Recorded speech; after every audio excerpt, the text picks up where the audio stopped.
तो आइए आज हम लोग 12th क्लास के बायोलॉजी के चैप्टर 2 अध्याय 2 पुष्पी पादपों में लैंगिक जनन को देखते हैं कि पुष्पी पौधों में कैसे लैंगिक जनन होते हैं, इसमें कैसे निषेचन होते हैं, इसके बारे में आज हम लोग इस चैप्टर में जानेंगे। तो सबसे पहले हम एक यहाँ पे पुष्प का चित्र बनाएंगे।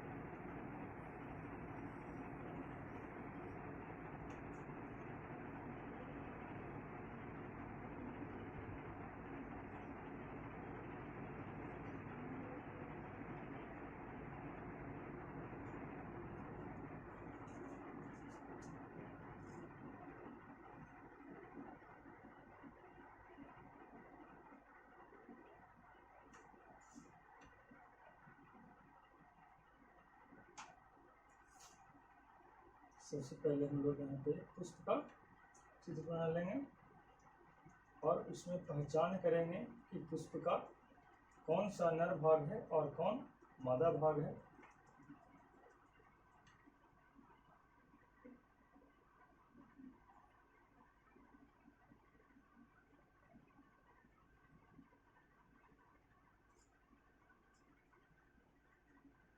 पुष्प का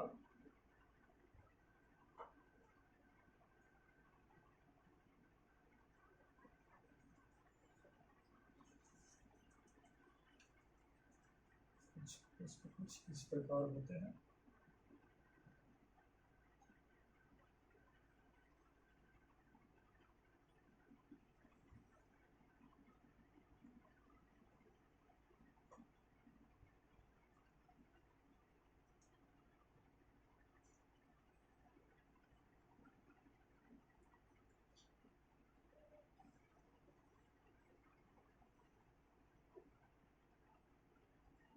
यह एक पुष्प है, यह पुष्प है। यह पुष्प का जो बीच वाली होती है, यह पुष्प का मादा भाग होती है। मादा भाग यानी मादा भाग होती है, इसका नाम है, इधर ले लेते हैं इसको, इसका नाम है वर्तिकाग्र। वर्तिकाग्र वर्तिकाग्र और इसका नाम है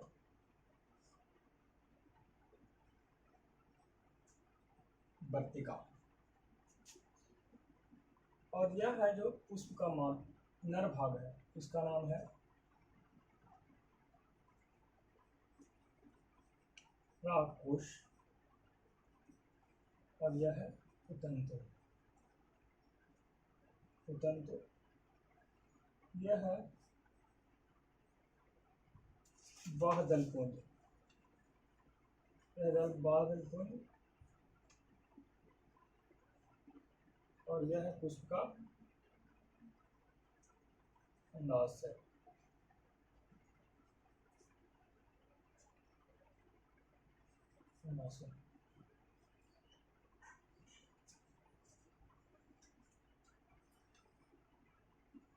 इसको ये सभी को हम पुमांग कहते हैं और इस सभी को हम जयान कहते हैं। देखिए, पुष्प में नर तथा मादा जनन अंग के रूप में पुमंग तथा जयान होते हैं। पुष्प में नर तथा मादा जनन अंग के रूप में उमंग तथा जयान होते हैं। उमंग पुष्प का नर भाग होता है, यह है नर भाग, और उमंग पुष्प का नर भाग होता है और जयांग यह है मादा भाग और जयांग पुष्प का मादा भाग होती है। उमंग पुष्प का नर भाग होता है जिसके अंतर्गत परागकोश आते हैं और इसी परागकोश में पराग कण पाए जाते हैं। पराग कण पाए जाते हैं और इसी पराग कण में पराग थैली पाए जाते हैं जिसमें नर युग्मक का विकास होता है। और जबकि जयांग पुष्प का मादा भाग है जिसके अंतर्गत स्त्री केसर पाए जाते हैं और इसी के अंतर्गत वर्तिकाल तथा वर्तिकार पाए जाते हैं और अंडाशय पुष्प का फूला हुआ भाग होता है जिसके अंतर्गत मादा युग्मक का विकास होता है। उम्मीद करता हूँ समझ गए होंगे। तो आइए हम लोग इसमें पहले समझते हैं कि कैसे इसमें निषेचन होते हैं।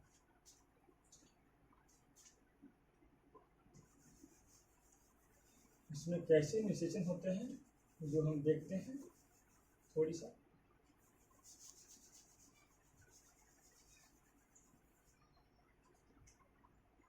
ये पुष्प का नर भाग है क्या? पुमंग। यह है जयांग।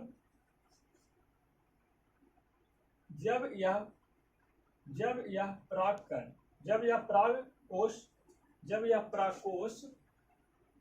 यह परागकोश पूरी तरह से परिपक्व हो जाता है तो फटता है तो इसके अंदर असंख्य मात्रा में परागकण पाए जाते हैं और यह परागकण किसी से हवा हो या फिर कीट हो या फिर कोई चिड़िया की सहायता से इस यहाँ से यहाँ पहुंच जाती है वर्तिकाल तक। तब पुष्प में कुछ यहाँ तक पहुंच जाती है वर्तिकाल पे, तो कुछ समय बाद इसमें निषेचन हो जाती है। उम्मीद करता हूँ समझ गए होंगे। तो आइए इसको हम पहले बढ़िया से लिख लेते हैं क्योंकि यह परीक्षा के दृष्टिकोण से अत्यंत महत्वपूर्ण है।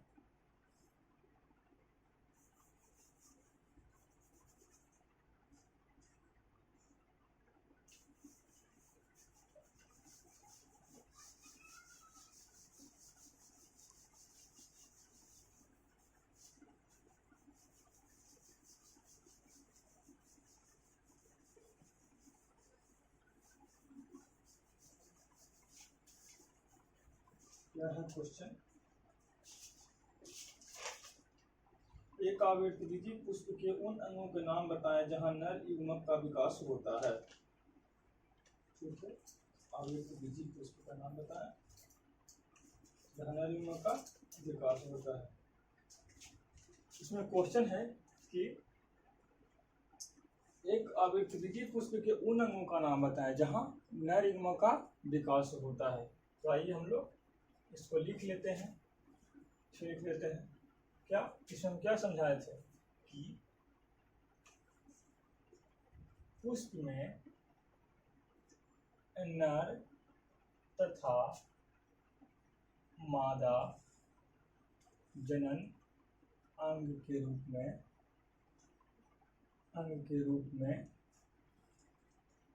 पुमंग तथा जायांग पाए जाते हैं।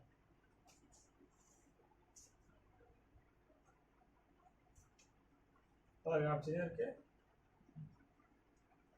पुमंग पुष्प का नर भाग होते हैं जिसके अंतर्गत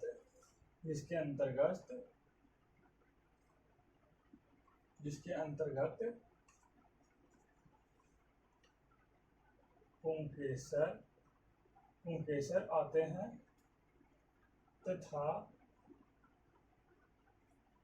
इसी पुंकेसर के अंदर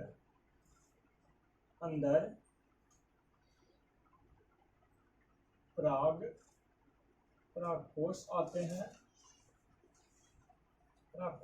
हैं और इसी परागकोश पराग कोश के अंदर किसी पराग कोश के अंदर पराग थैली पाए जाते हैं जहाँ नर युग्मक का विकास होता है, जबकि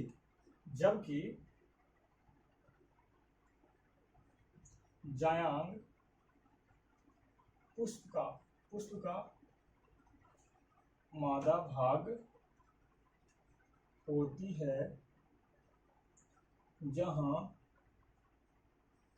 स्त्री केसर पाए जाते हैं और इसी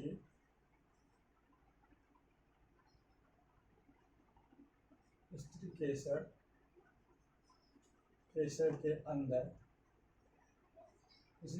के अंदर वर्तिकाग्र तथा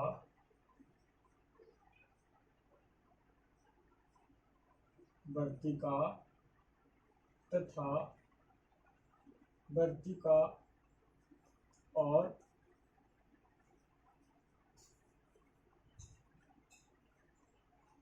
अंडाशय पाए जाते हैं।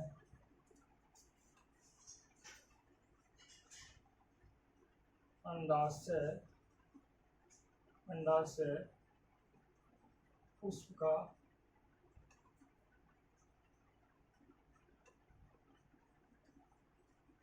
खुला हुआ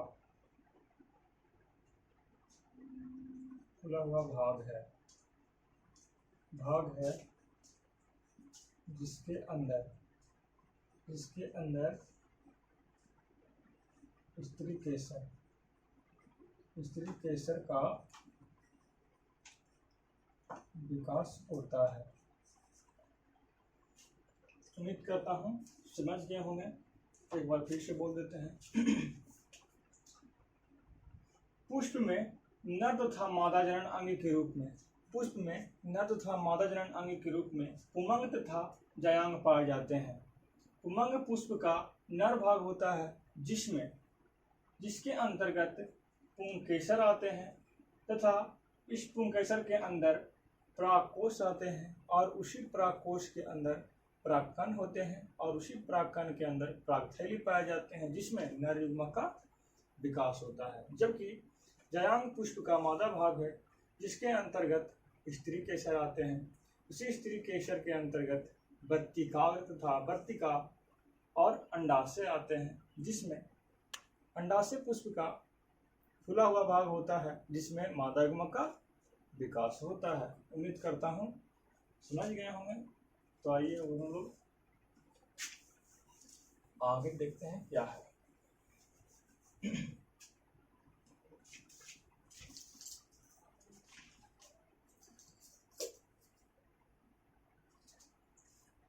यह परीक्षा के दृष्टिकोण से अत्यंत विधि आई है।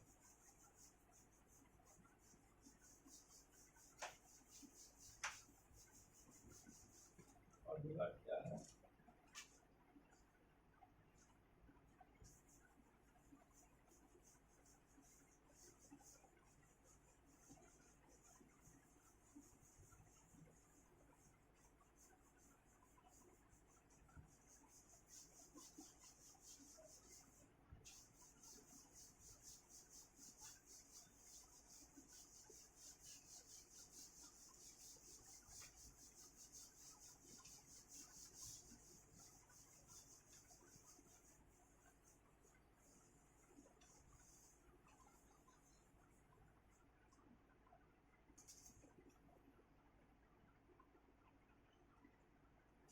परागकोश को संरचना को सचित्र वर्णन करें। दूसरा नंबर है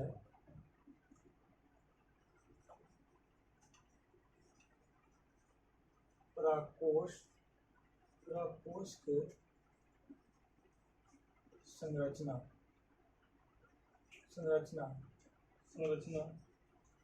का सचित्र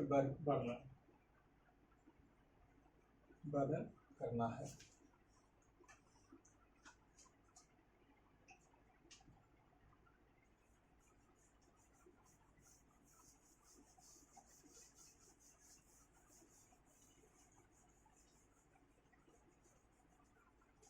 तो हम लोग इसमें देखेंगे, पहले फिगर से हम लोग समझ लेते हैं।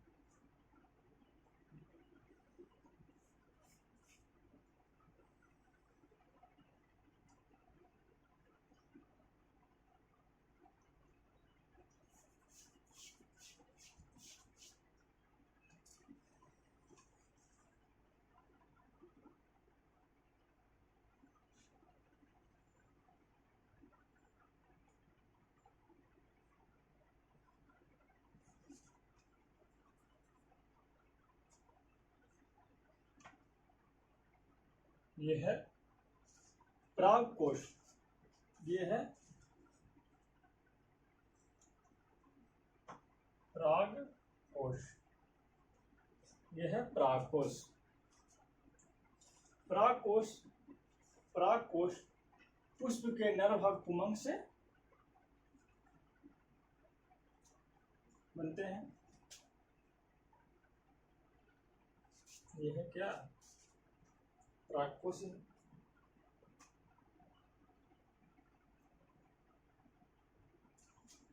प्रागकोश द्विपालता वाले होते हैं। देखिए द्विपाल, एक इधर और एक इधर, द्विपालता वाले होते हैं और इसमें असंख्य मात्रा में परागकण पाए जाते हैं, परागकण पाए जाते हैं।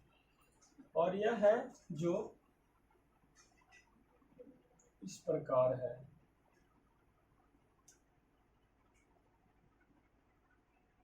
इस प्रकार है।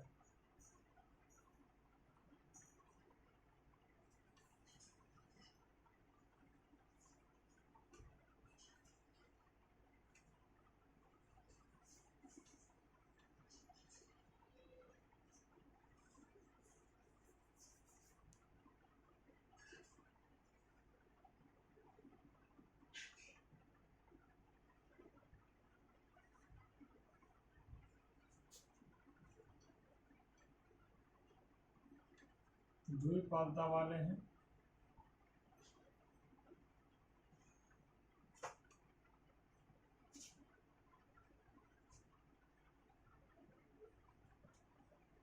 द्विपालता वाले हैं और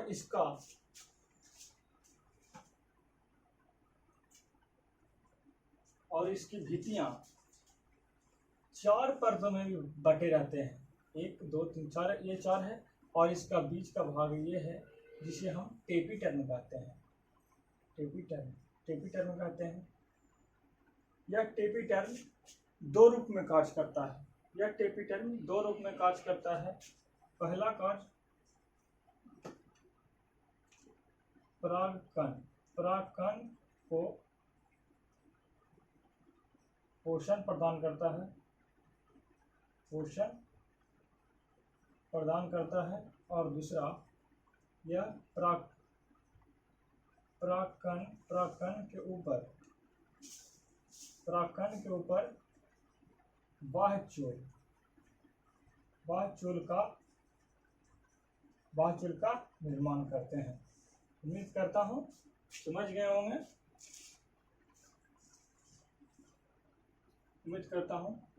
होंगे, तो आज की क्लास में बस हम लोग इतना है, और अगले क्लास में हम लोग अगला देखेंगे क्या है।